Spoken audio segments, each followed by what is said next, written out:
up though? I'm gonna try to make this real quick, and hopefully I can get some comments in the section below to help me out.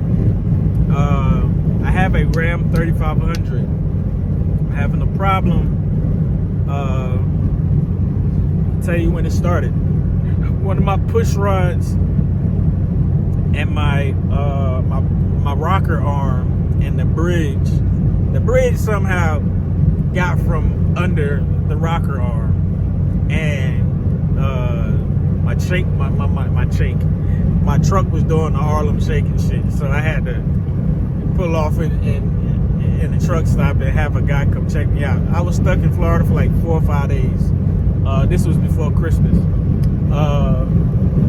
and they had that cold front, so I was in it, bro.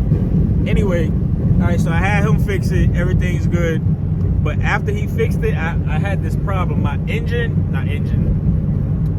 My electronic stability control message came on my screen.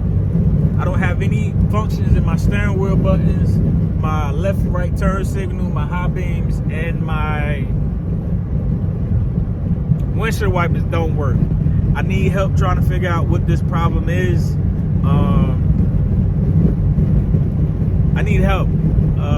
Comment in the section below and let me know what's going on and what I could do. I would really appreciate it because I need help ASAP. I appreciate you.